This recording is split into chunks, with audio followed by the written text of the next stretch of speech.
শালি দুলাভাই যখন মাঝরাতে ভাইরাল রেসিপি ট্রাই করতে যায় তখন অবস্থা ঠিক এমনই হয়। শীতের মধ্যে গরম গরম ডিম সেদ্ধ খেতে অনেক ভাল লাগে, বাট এই ডিম সেদ্ধটাকে আজকে বানাবো একদম ভাইরাল ওয়েতে। যদিও আমি আজকে বানাবো না, বানাবে ওরা শালি দুলাভাই। এই ভাইরাল ডিম মশলা রেসিপিটা এর আগেও আমি ট্রাই করছিলাম, খেতে ভীষণ মজা হয়। আর আজকে ওরা বানাবে, আমি খাবো। তো ডিম মশলা বানানোর জন্য ফার্স্টে ডিম সিদ্ধ দিয়ে দিল, তারপরে এখন সব মশলার জন্য সালাদ গুলো কেটে নিবে। আফিয়া তো বেশ কিছুদিন হলো আমাদের বাসায় আসছে, আর আজকেও লাস্ট ডে, মানে আজকে রাতে ও লাস্ট স্টে করতেছে, কালকে সকালে চলে যাবে। তো সেই জন্য আজকে একটু মজা করতেছি আর কি, ডিম পার্টি করবো আজকে আমরা রাত্রে। পেঁয়াজ কাটতে গিয়ে তো মনে হচ্ছে ওখানে স্কুইড গেম খেলা শুরু করে দিছে। ওরা দুজন মিলে সব কাজ করতেছে আর হেভি নাচতে নাচতে কাজগুলো করতেছে ওরা। আমার তো ভিডিও দেখে হাসি পাচ্ছে। পেঁয়াজ কুচি করে কাটলো, তারপরে কাঁচা মরিচ, শুকনা মরিচ সবকিছুই দিচ্ছে যাতে একদম ঝাল ঝাল হয়। শশা ছেলে রাখছিল, সেই শশাগুলোকেও একদম লম্বা লম্বা কুচি কুচি করে নিল। ছেলে মানুষরা কিন্তু সব কাজে অনেক বেশি এক্সপার্ট হয়। আমার হাজবেন্ডও দেখো সব কাজ কি সুন্দর করে করতেছে। শসা, পেঁয়াজ, মরিচ সব কাটার পর ধনিয়া পাতাও একদম কুচি কুচি করে কেটে ফেলছে। কাটাকুটি সব ডান।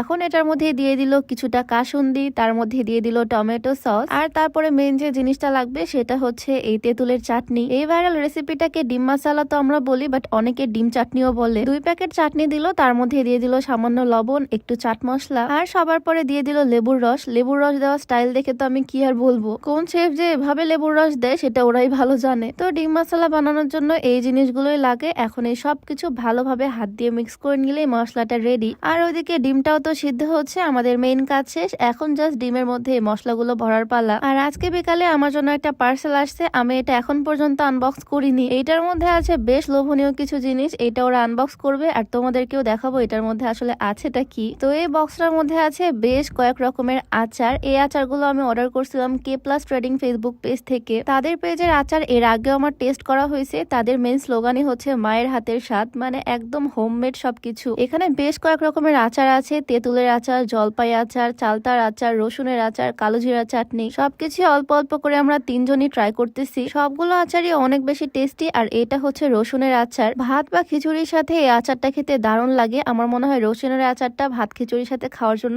একদম পারফেক্ট। এতগুলো আচারের মধ্যে খালি মুখে খাওয়ার জন্য সবচেয়ে পছন্দের আচার হচ্ছে আমার চালতার আচার। সবগুলোই অল্প অল্প করে ওরাও টেস্ট করলো আর আমিও টেস্ট করলাম। এই আচারগুলো একদম কম্বো হিসাবে আমি নিছি k plus trading Facebook page থেকে। প্রাইসটা কম পড়ছে কম্বোতে নেওয়ার কারণে। তাদের পেজটা আমি ডেসক্রিপশনে মেনশন করে দিব। কে প্লাস ট্রেডিং থেকে তোমরা চাইলে এই মজার মজার আচারগুলো অর্ডার করতে পারো। তাদের পেজের আচার যে কেউই পছন্দ করবে। যাই হোক, এদিকে রান্নায় ব্যাক করি। ডিমগুলো অলরেডি সিদ্ধ হয়ে গেছে, বাট ডিম ছিলতে গিয়ে ওরা যে কি একটা কাহিনী করছে। সবকিছু মোটামুটি পারফেক্টলি করতে পারছে, বাট ডিম ছেলার অবস্থা দেখে আমি তো অবাক। আমি বলছিলাম আমি ছিলে দিই, বাট তারাই পাকনামি করে কাজ করতে গিয়ে ডিমগুলোর অবস্থায় 12টা বাজিয়ে ফেলছে। অর্ধেক ডিম তো মনে হয় খোসার সাথে ডাস্টবিনে চলে গেছে, বাকি অর্ধেক ডিমে এখন আমরা খাবো। এই সেদ্ধ ডিমগুলোর এক সাইডে অল্প একটু কেটে নিতে হবে। আমার বোন তো এদিকে হাসতে হাসতে মনে হচ্ছে পাগল হয়ে যাচ্ছে ডিমের অবস্থা দেখে। যাই হোক, প্রত্যেকটা ডিমের এক সাইডে অল্প একটু কেটে নেওয়ার পর এই ফাঁকা জায়গার মধ্যে মশলা একদম দিয়ে দিচ্ছে ভরে ভরে। যারা ডিম সেদ্ধ খেতে পছন্দ করে না তারাও এই রেসিপিটা পছন্দ করবে। নর্মালি তো একটার বেশি ডিম সিদ্ধ আমি নিজেও খেতে পারি না, বাট এইরকম হলে আমার মনে হয় 2-3টা আমি অনায়াসে খেয়ে ফেলতে পারবো। তো সবার লাস্টে এই ডিমগুলোর মধ্যে আরো একটু চাটনি উপর দিয়ে ছড়িয়ে দিল। পুরো রেসিপি কমপ্লিট করতে করতে প্রায় 1টা বেজে গেছে রাত। যদি ওরা হাসি মজা করতে করতে বেশি লেট করে ফেলছে, এই রেসিপিটা করতে এত টাইম লাগে না। তো এখন এটা টেস্ট করা পালা। আমি তো জানি এটা ভালো হবে, কারণ এর আগেও আমি এটা ট্রাই করছিলাম। ওদের খাওয়া দেখে তো আমার নিজেরই মুখ দিয়ে পানি চলে আসতেছে। আর এটা সত্যি বলতে খুবই মজা হয়। তোমরা যারা এখনো এটা ট্রাই করনি, আমি বলবো এটা মাস্ট ট্রাই। চাইলে একদিন এটা বাসায় ট্রাই করে দেখতে পারো, সবার কাছে ভালো লাগবে। ভাই তো এদিকে ঘুম থেকে উঠে চলে আসছে ডিম খাওয়ার জন্য।